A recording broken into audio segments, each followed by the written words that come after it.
It was me that chose the cars, but for ages I've just always been so interested in cars from young. I've always probably liked Top Gear, I've always liked Forzas, I've always liked them.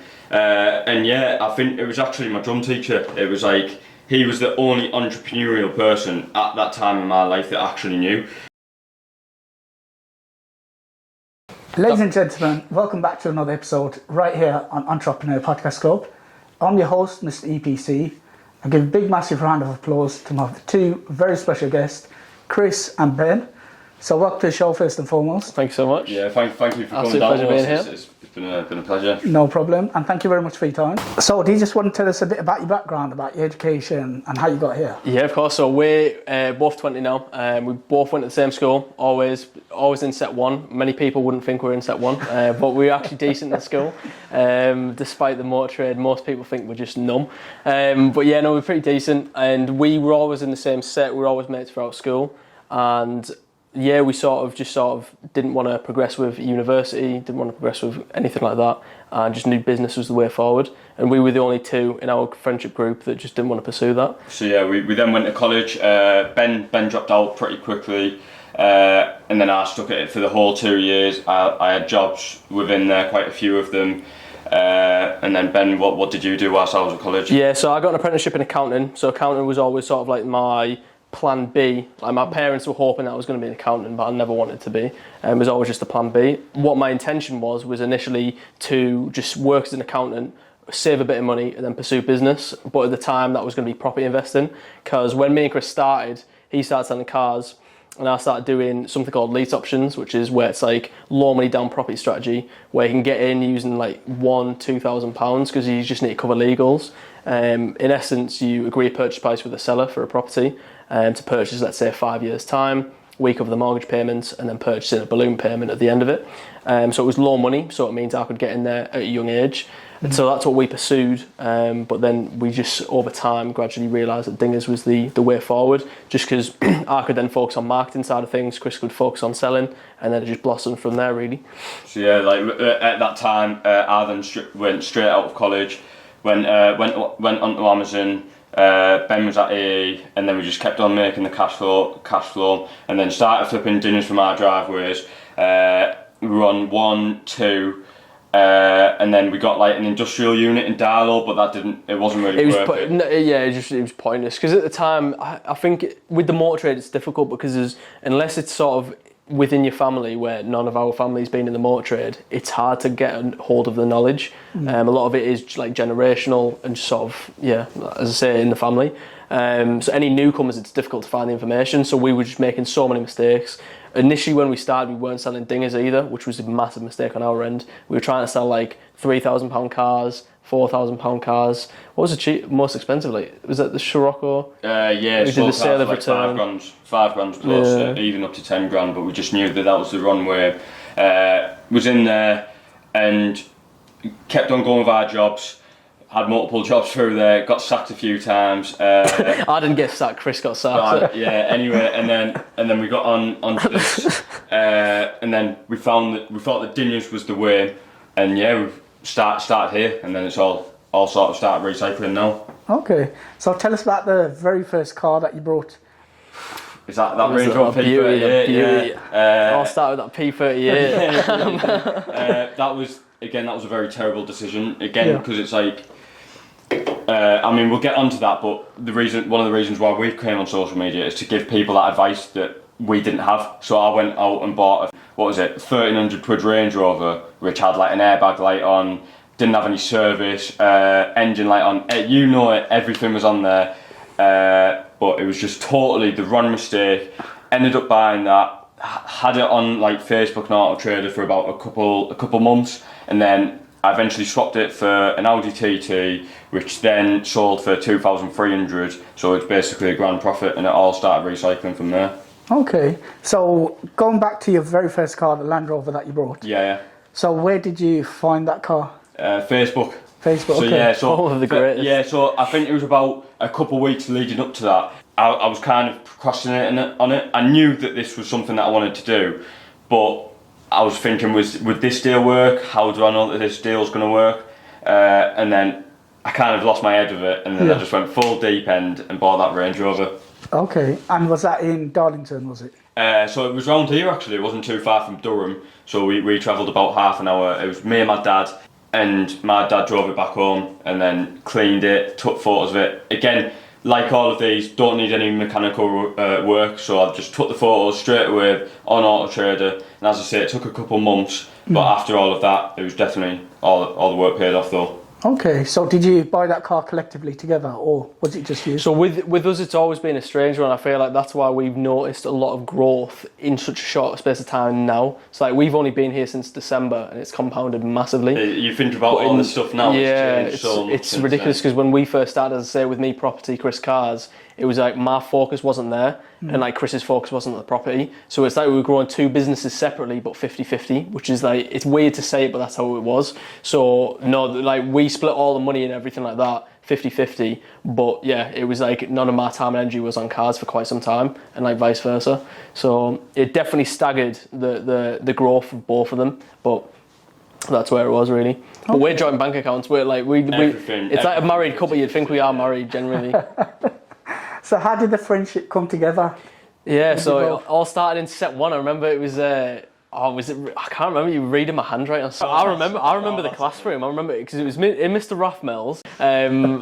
What was Mr. Rathmell? You know, next to the, what's it called, the main engine? Yeah, room 6. Was it room? Yeah, no, I can't remember the room name. So he knows more than me. Yeah, it was must have been room 6 then, and because I was me, you, Zach, Max. That's what it was, and it was ever since then. It was the back table. No, I was on middle table. Yeah. Then I think I spoke to Max, and then we just it was mental. Yeah, it's crazy to speak about, but yeah, we've gone through a lot through school.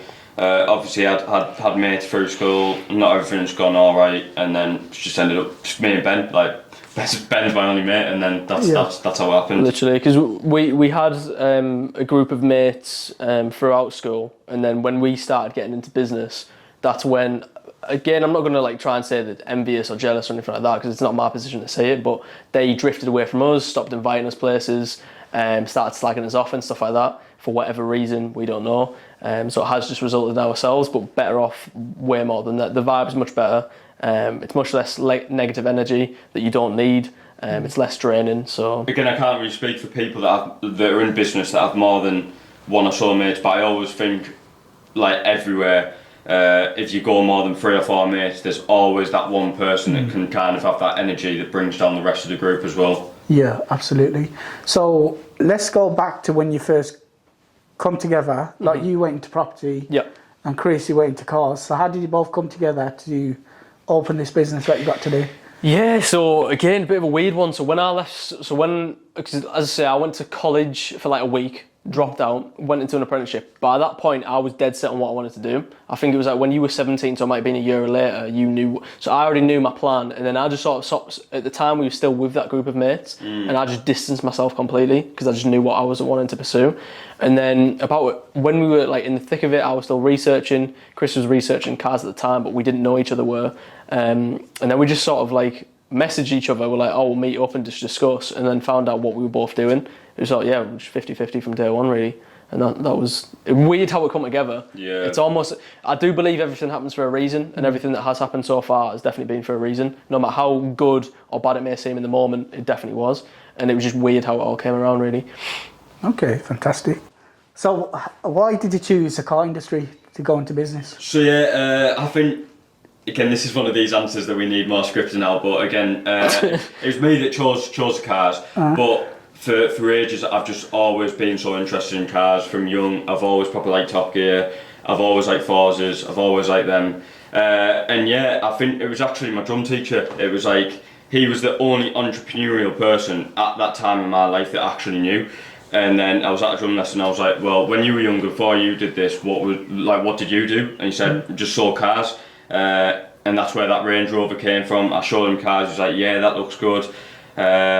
And then I just went straight into it, and then from there, just never really changed. And we always see these people on social media that do Amazon FBA, then they do reselling, and then they do something else. But we knew that cars worked from day one, and we just like kept on doing that.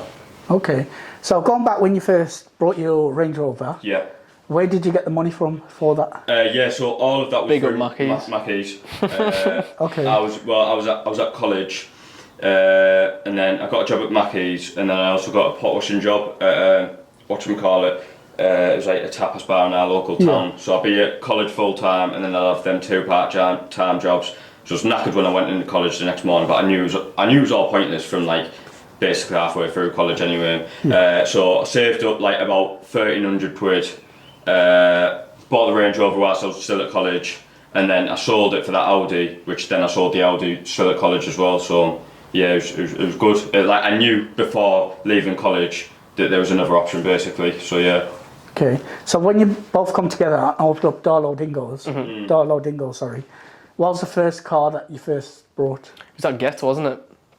Is that Hyundai Get? Yeah, I think we dabbled with a couple before. So we had a Yaris that was absolute.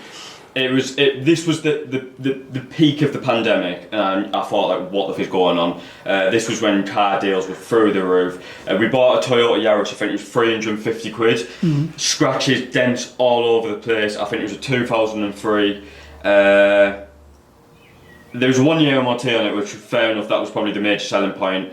But there was scratches all over it. I think it had about 140,000 miles, probably the ugliest colour that you could get. But I remember we sold it for, I think it was 850 or 900 quid within like the first week, and I had so much messages, and it like didn't really question it then because I just thought it was like a cheap car. But Ben was like, yeah, hang on a minute, like, because you know what it was because at the time we just were making too many mistakes. Like it was, it's funny because again I think everything happens for a reason. If we bought that first Range Rover and lost a ton of money, we were like, oh well, there's nothing in cars. But funny enough, we made money on the Range Rover because we traded it for the Audi, then sold it for profit. But then cars after that we were buying, they were taking far too long to sell, or sometimes we'd even lose money on cars. But like we knew it worked, we got that hit of dopamine to say that it does work. But then after that we were just like, we were doing things wrong and losing money. And then that one time where we bought the Yaris, we were like, it sold straight away. It was so low money down, and then it just made quick profit as well. And we're like, something's in this. And again, even after that, we didn't learn quickly because we bought another, like, it was the Mazdas, wasn't it, after that? I think it was a couple before. We had a Nissan Note, a Hyundai R10. Just like but like again, it was like a couple grand in the cars. And they just took too long to sell because it was like the mid tier, which is like anything from like $2,000 to $7,500 grand. And like a lot of people say that's where like there's the demand, but like there really isn't. Like it's reliant on the economy and the state of the economy. If like, because at that end of the market they're sort of like NPCs, so like they're not buying Lambos, they're not buying nice cars, they're either buying like a car that no one wants or a dinger. And like, yeah, that's where we saw it really. But yeah, we made a lot more mistakes, went on to individually buy specifically Mazdas at one point, had a few good deals in there, but there was like no large proof to say this was the end goal. And then I just kept banging on about it. I kept saying to Chris, because again, like at the time, like me and Chris I wasn't focusing a lot of time on cars and vice versa, but I kept saying like there's something in dingers, like that's where the money's in. Like we keep making good profit and selling them quick in dingers. It's clearly shown us that is where it's at. So yeah, so we bought a Hyundai Get. I remember we were at Amazon at the time. I went straight, like I went on my computer when I got back home, and I went on Facebook Marketplace, found it in about half an hour.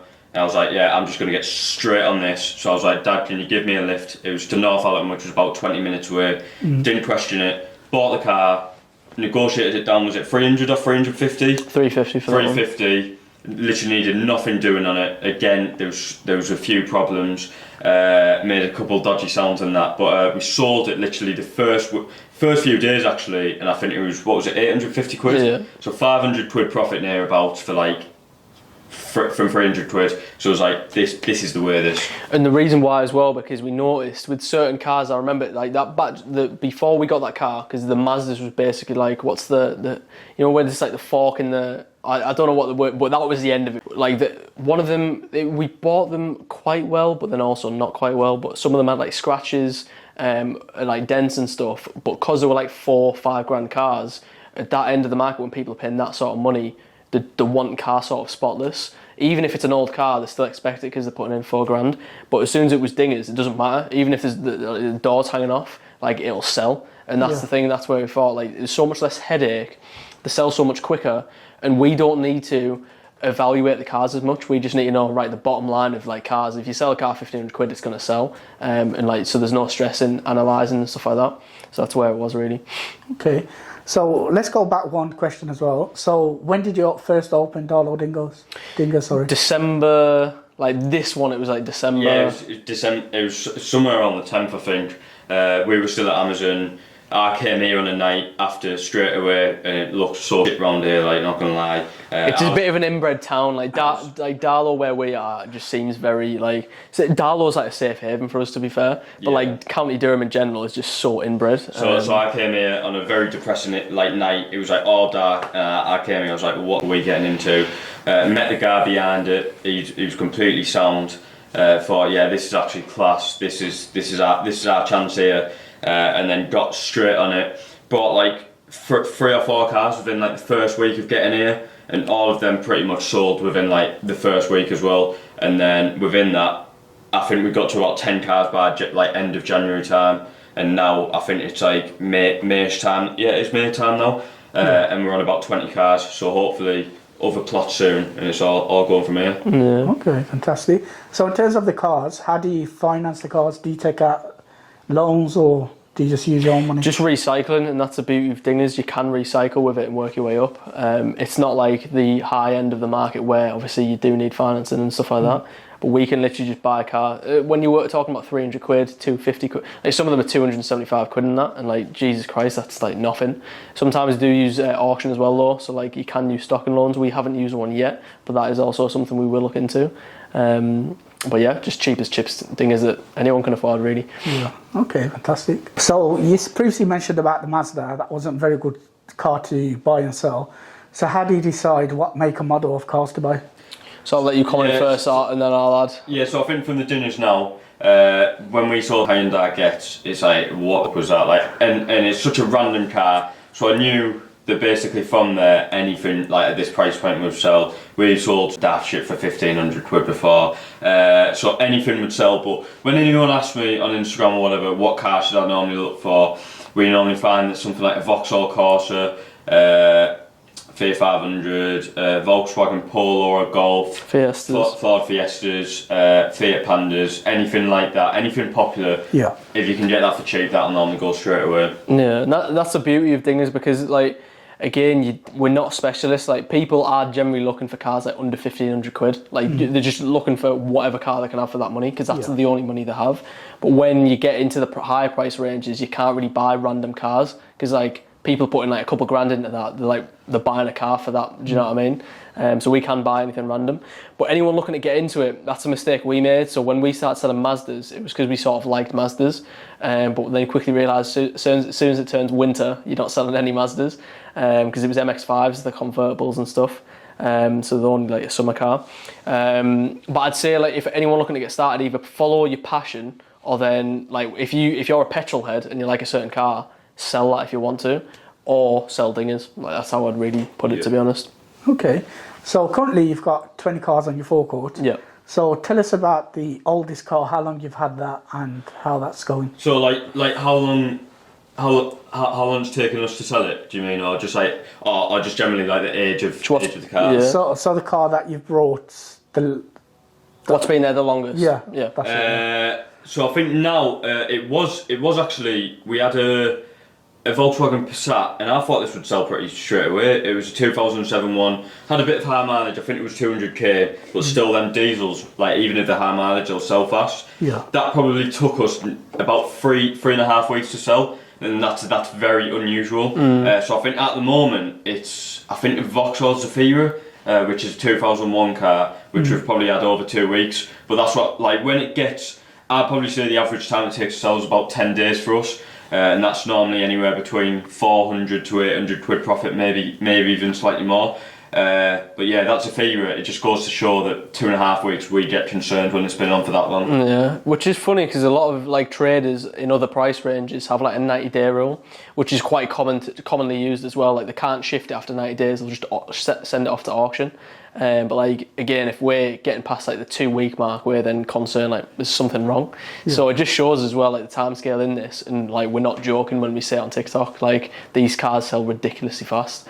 So okay, so if a car goes past the 2-week period and then you get a bit concerned, do you just reduce the price or start advertising a bit more? So there's a few things you can do. You can obviously reduce the price. That doesn't always work because people can see it's being reduced unless you relist and stuff. We can change the photos. You can just switch them around a bit so it looks fresh on the feed, so people look like they haven't seen it before.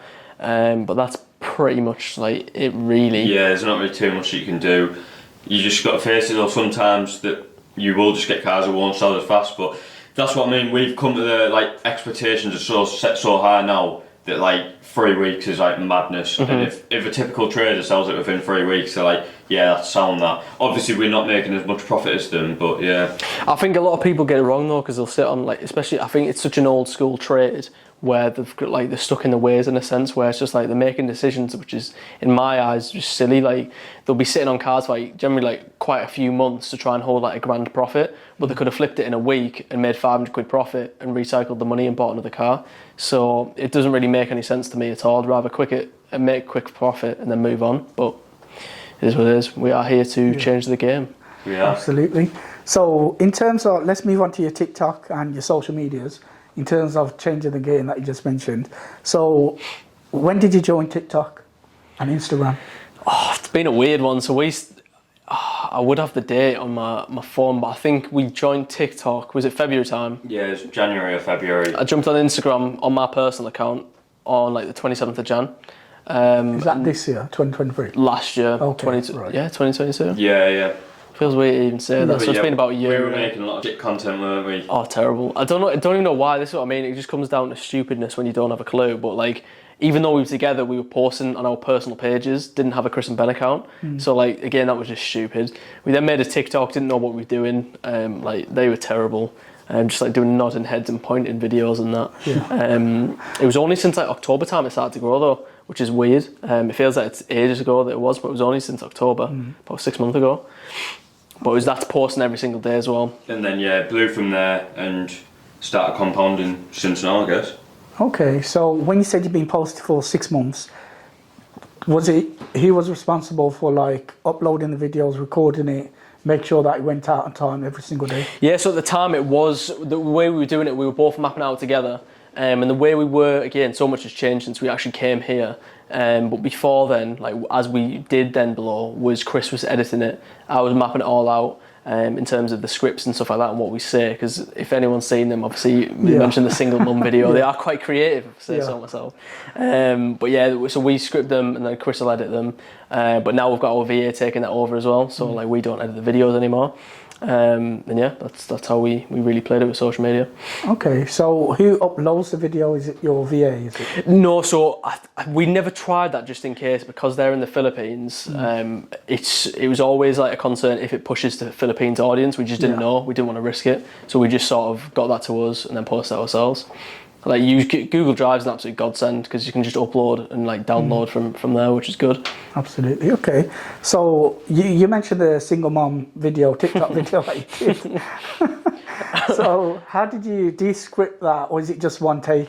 So the way we do it is basically every Saturday when we come here, we'll map out the videos what we want to do. So some of it we'll always try and mix it. So we'll have a few profit videos, we bought this car for this, sort of document what we're doing. We'll do some if there's any need repairing, anything that we've got back there. We'll do some more commonly asked question videos, and then we'll just do a meme video, which is a walk around car of me just taking the piss. And they are scripted, but I'm pretty quick at coming up with them. Yeah, definitely. Got some unbelievable ideas. Yeah. So it just sort of comes to my head. I'll just note them down, and then the easiest way that I can recommend to anyone doing TikTok is just do them in 5-second clips of say one sentence, record it, move to a different angle, say another sentence, record it, move to a different angle. That's the easiest way. And it prevents procrastination because you can speak for 5 seconds, press record, then move to a different location. Keeps them engaging and it's easy. So, because if we try to speak the whole time for a full 35 seconds of doing a TikTok, I'd get it all wrong. Yeah. I can't speak in general. I'm doing well today. Okay, fantastic. So you recently joined YouTube as well. So tell us about how did that idea come about? And yeah, because I feel again, I don't know if it's true, but TikTok just feels to me like it's going to be short-lived. There's a lot of things. That sense, yeah. That, obviously, it's been banned in some countries. It's just a weird one, so I didn't want to put all my eggs in one basket and have it just on TikTok. I just think that'd be the wrong move. Instagram, I'm confident that is where like, that'll stay like for as long as Facebook and everything like that because it's owned by it. So there's no concern there. But I feel like people judge us from short form content where it's just like it's 15 seconds long and they think that they know us, criticise and everything like that, but they haven't seen long form content of us. And people are always asking for it. And then we made the decision, you know what, YouTube is going to be for a long time. So it's where it needs to naturally progress to, really. Okay. And in terms of your YouTube content, how often do you post content on there? Once every Monday. So once every Monday. Once a week on a Monday. That's when we focus on like 6:30. We'll test with times, but that's where it's at the moment. Okay. And in terms of that content on YouTube, what is it based around?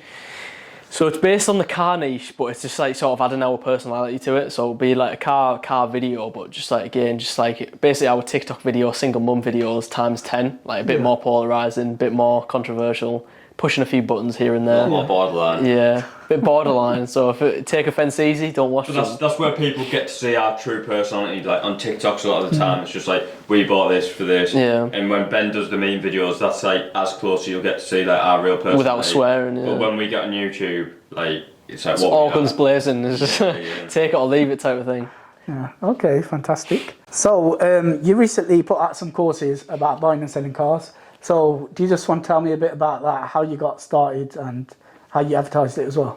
Yeah, of course. So with the course, we've created like a paid course, but we've also created like a few free courses as well, which of course that just provides value to anyone looking to get interested. Like it's a bit of like a starting ground of like, these are the steps that you can take to start get involved, start making money, because you can definitely start making money actioning the free guides that we've gave out.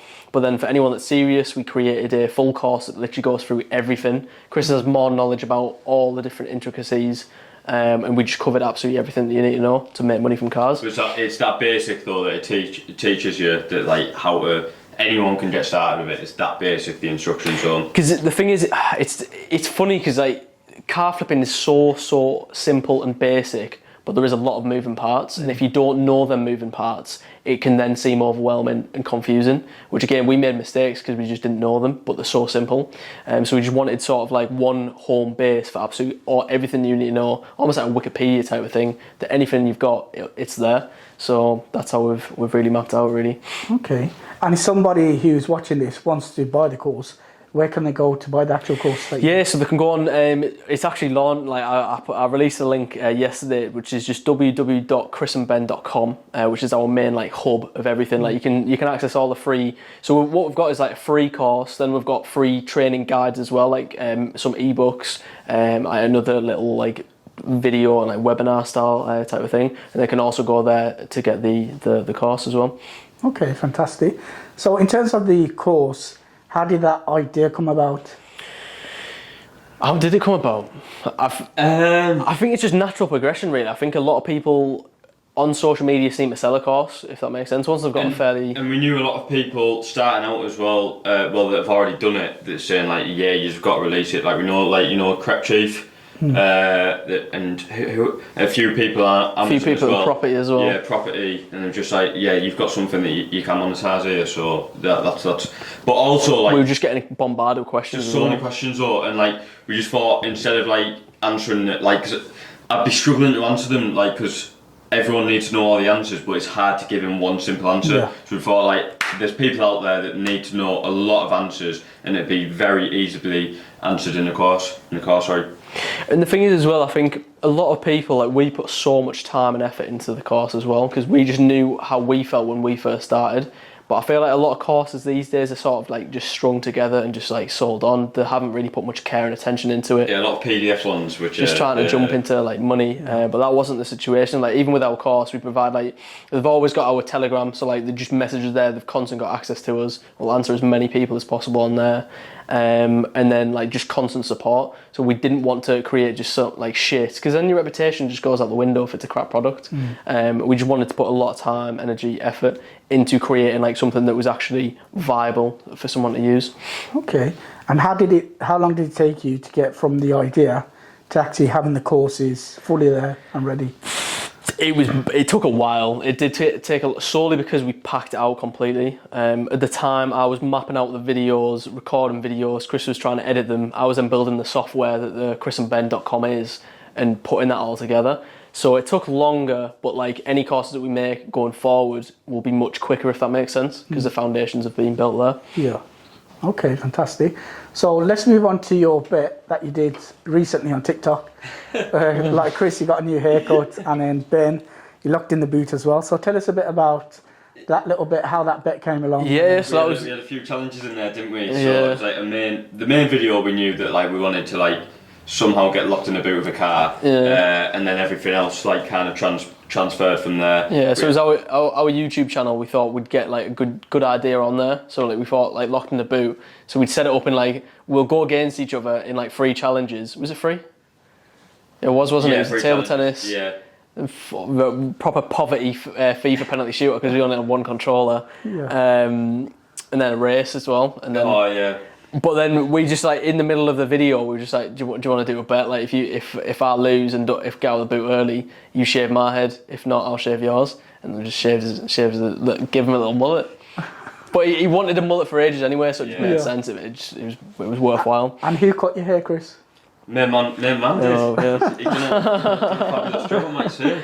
So you're going to be branching out as a barber now? Literally, as well? 100%. It's in the ecosystem right now. It's Dinger's hairstyles. That's what it is. So what are your thoughts on people going to university versus starting out in business? I will let you answer first, and then I'll want my opinion, I guess. I don't know where to start with this, but I think a lot of people go to university not because they have a clue of what they're doing, it's just because what they've been told in life. Is when like I was like fairly, I didn't really have a clue what I was going to do in college, and then I went to my career, like they have these career people that are dossers as well, they've got no clue. Shout out Penny Hudson, yeah. Penny Hudson like, on the cam. At that time, because again we've kind of changed our thoughts about money, but that time like I just wanted money. I didn't really know why I wanted money, so I just went to my careers guide and like what was it, quantity surveyor. Oh, it was yeah. like, QS. I was like, what am I going to do here? And then all the people around me started to go to uni, and then I'd just be questioning them. I was like, why are you going to uni? It's like, and none of them have an idea. And I speak to my parents about it quite often. Both of them went to Cambridge, both of them got really good degrees, but I was like, why did you go there? And they've just got no clue whatsoever. I think it's just like, again in life, people just don't ask the right questions. Like that's what I mean. I'm grateful, and I don't know what even spurred me. Like it was like about age 15, I started asking a bit of deeper questions of like, hang on, like if we're put on this earth for a reason and a purpose, why are we just going to work like slaving away like 40 hours a week every day of our life to hate the work as well, and then just retire for live for the weekend? It just didn't make any sense to me at all. And yeah, I didn't get it. And I feel like with uni, there's no sort of like argument against people that are pursuing like being a doctor or anything like that, like a surgeon and stuff, because that makes sense. You need to go to uni, but there's certain things people are going to uni for, which like you don't need to go to uni for. Like, why are you going to uni to study business? Like, it's ridiculous to my head. Again, apologies if you went to uni to study business. Hopefully not. Perfect. But yeah, no, it just doesn't make any sense to me. But I feel like because they feel like that is the way, or like they've just sort of listened to, but you need to look where everyone else is at who's giving you this advice. Like you need to see where they're at and then justify whether they're speaking like, and you should listen to them if that makes sense. A business teacher is telling you like the right way to do life when they're driving a Ford Mondeo. Like, no offense to driving a Ford Mondeo or anything, and like again, like not everyone's materialistic, but you've got to question it. Like advice coming from certain people's mouths.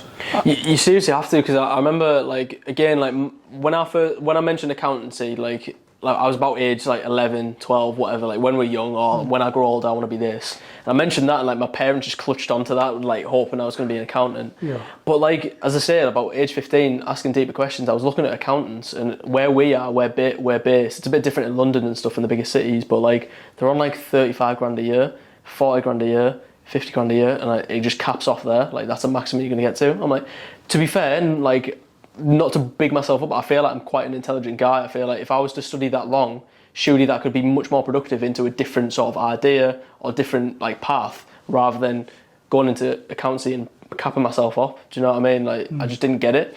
And then especially add fuel to the fire when you see all these business owners that dropped out of school when they were young, did this, did that, and then they're all billionaires, but like some of them are dyslexic, some of them were shit in school, some of them dropped out of school, some of them didn't even go to school. And it just didn't make sense to me at all how school was the path. Absolutely. So yeah, I just didn't get it. Yeah, especially when you mention like the business teachers, how could you take advice from someone who's never actually had a Rattles business? me, absolutely rattles me. Staff, man, staff. And so some of the, I can't remember what aftermarket mentioned, but there was some like the covered in that business course, because he actually studied business, and he mentioned like he studied something, and it just made no sense at all. Like, why are you studying that? Like, I can't remember what it was. It was something to do stupid. Like, half of the shit though that I got taught in my business A level was all about being fucking sustainable in business. It's like, it makes no sense, and it's not applicable to anything. I don't understand how we're going to be like environmentally friendly with dingers and that, so it's like, it's stupid, man. So yeah, nah.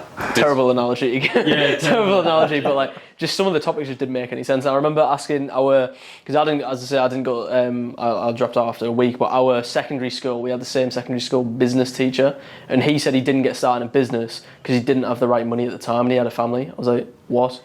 Like, that, how does that make any sense? Like, if you're starting a business, you're starting with nothing, it's an idea, and you're going to pursue that for whatever it takes. But yeah, you've got someone teaching young, impressionable kids how to do business, yet he's never done business in his life. That is just completely wrong, and it just shows how flawed the education system is. I don't understand it. I don't agree with it either.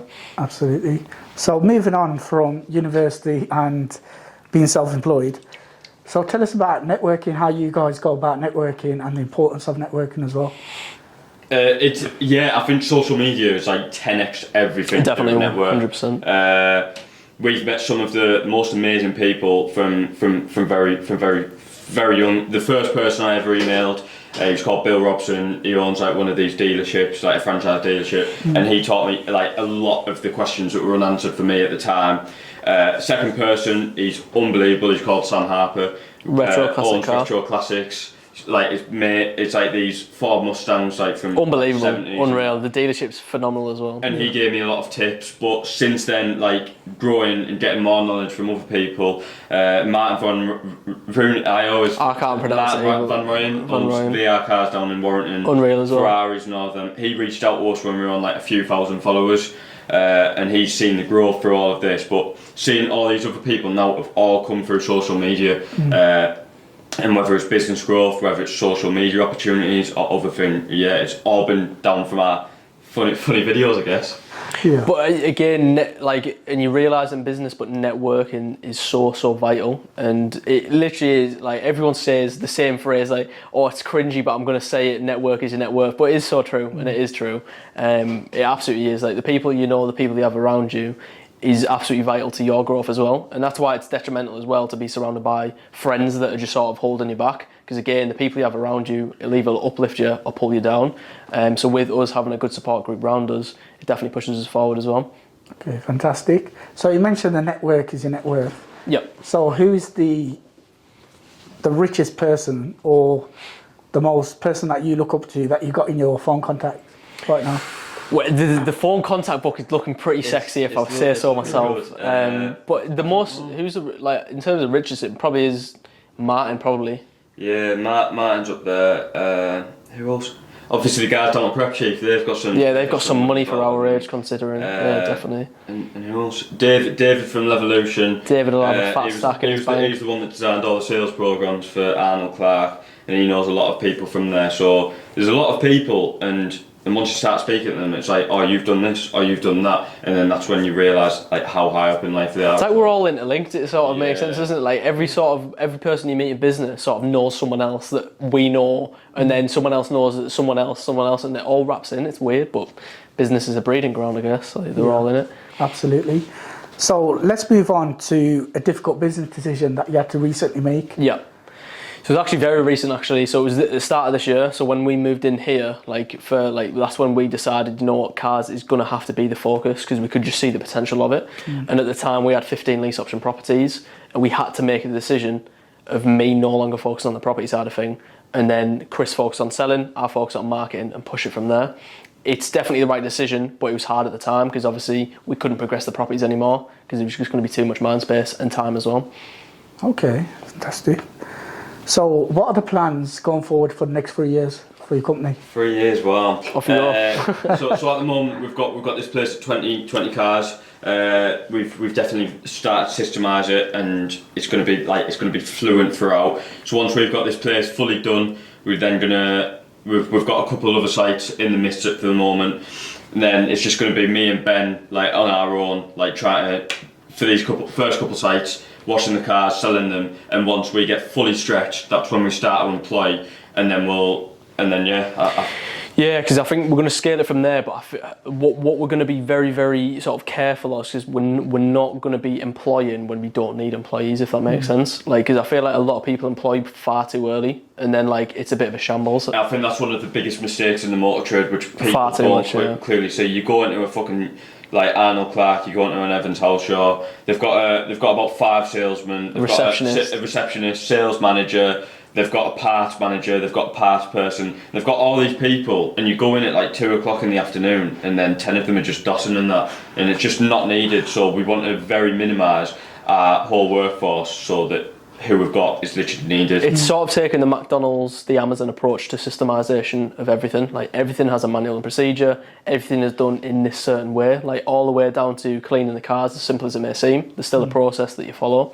And buying cars as well, like there's a set criteria. And we're working on something now that is 100% is revolutionary. No one else has done it in the motor trade as well, and it will change the game. But we're working on that as well for a buying process where it could literally be done by absolutely anyone. Because I think a lot of the businesses that have been systemised, that are like our franchises across the UK, I think obviously there's manuals, procedures, there's systems, but I think a lot of the training is handed down by past experience, so that you are kind of clinching onto them like solid employees. But like if one of them died, well not died, but if anything did seriously happen, like they would be kind of fucked. So you are relying on good employees, but we want to make it so that literally anyone can do our tasks. Yeah, so it's like and what we also want to focus on, like within the business, we want to focus on building a culture, like a company culture of where it's just like although it will be systemised to an extent of where the employees could be just another number, but we want the culture where it strengthens it so it's not a number, if that makes sense. Yeah. And like viewing your previous podcast with James Sinclair, one of the things that he always says is hire on attitude rather than skill set, and I couldn't agree more. We want a culture, and we want people that align with our views, and people with skill set, most people would see them and say, oh, I want them instead because they're going to progress my business. But like 1 year time, if you have both of them employees, you will be so much further ahead with the person that's got the much better attitude rather than the skill set. Yeah, definitely. Absolutely. And that's what it always comes down to as well, because I feel like anyone can have skills to an extent. Like it's not difficult. So how do you set yourself apart from your competitors? So, to be honest, I feel like in such a motor trade, like the motor trade as it is, I feel like it's just not difficult to set ourselves apart. It's so easy, yeah. I think it's very difficult listening to this if you're not switched on, and if you're looking at me and Ben as two 20-year-olds, like he's wearing Armani, I'm wearing London, and we're sitting in like a porter cabin, so you think, oh, we're speaking nonsense. But I generally think it's not that hard for us to separate. It is difficult because like the value of perception is absolutely mental. So people can just look at our age and think they know nothing, and like it's furthest from the truth. And like we generally are. Like watch the space because it will revolutionise like the way in which we're tweaking the approach to everything, and like the whole business model in general. It hasn't been done before. It's very apparent as well. It's such an old school game where a lot of things where it could be just like it's just not a new school approach to business. Even newcomers in the game are just not doing it the right way, if that makes sense. Yeah. And I can confidently say that. So yeah, I mean like everything down to the branding, sort of the way in which we speak, all of the like the marketing messaging, systems and everything to do with that is going to be so different compared to anyone else currently in there. Polarising. And I think Ben brought that up, like, and it's very evident that like yes, like. There's always going to be new people in the scene, but for some reason everyone takes on the old approach for some reason, which is baffling. And I think we're the first ones to like completely change it though. Yeah, especially when you two are young as well, so you got a fresh new approach to definitely what you're doing as well. well. And you need that because again, like it's so old. Like you generally, it feels like there's just no one in the motor trade has a clue how to use a computer. That's generally how it feels. If you have any business sense going into like a dealership, like you question like everything they do, everything. It's like so stupid. And that's why I'm grateful as well, because of what I was doing in property, the way in which I was operating, because lease options isn't really done before, like not many people were doing it. And the certain things that I was doing in terms of marketing, sales and everything like that to acquire the properties, I could then, when I was looking at the cars and how we can approach it going forward with Darlow Dingers, it was just, all of it started to click. I was like, we can apply this, and then it started making me think, why aren't everyone else doing this? It's common sense to me. Why isn't everyone else doing it? And yeah. Okay, fantastic. So where do you both get your entrepreneurship spirit from? I've always questioned this, to be fair. Like, I've always been baffled by how it works, because like my family, like, although I'm like really grateful for everything that they've done, but they're so completely like opposite to me. Like, everyone goes down the typical 9 to 5 route, and they were completely baffled when I started doing it. My mum said that I had like a salesman in the family at one point, but I've got no clue. I can't explain where people get it from. It's just always there, I guess. I'd say with me, it didn't initially. You know what it is? I don't think entrepreneurship, because a lot of people. I hear a lot of people say you're naturally born like an entrepreneur type of thing, and it's just in you. I feel like entrepreneurship can be trained in you. It's just it's solely dependent on what you consume. Because when I first started out in business, like, property's not really seen as a business. You're just a landlord. I wouldn't say that's a business. But the more and more I was consuming, researching, personal development, things started to sort of switch and turn in my head. I was like, right, okay, and it has really came about, and it is very entrepreneurial of the stuff that I do. Yeah, and again, I think it's to do with your surroundings a lot, because I think there's a lot of people that just can't be changed in life, even when they're young. I can understand, like, old people, they've got to the end of their life and they just don't want to change now. But like with some younger people, there's just no change in them. But there's a lot of people where they're in a sort of friendship group. And it's like, if they were taken out of that, they could be a millionaire. But as they're in that friendship group, they're doing everything that they're doing. And yeah, there's a couple of people like that in our old group where we tried, but they were just like so. There's no switching. Yeah. But again, it is. But saying that though, it is exactly what you can. I feel like people can be changed, but it depends on what surroundings you've been brought up in, and sort of like the way in which you like what you consume or choose to consume, and what you choose to block out as well. Because like similar to Chris's parents, not as extreme though, because his are all went to uni and stuff like that. Mine didn't, but they were very like, go through school, do this, get a good job, and stuff like that. And if I was constantly listening to them, oh, it's risky, it's all this bollocks, I would have just listened to, I would have even said, oh yeah, it's risky, without even doing it myself. And that's what a lot of people say. A lot of people say business is risky, never done business before. So it's just, you just go against the grain, do what you want to do. Absolutely. So how do you keep a work-life balance?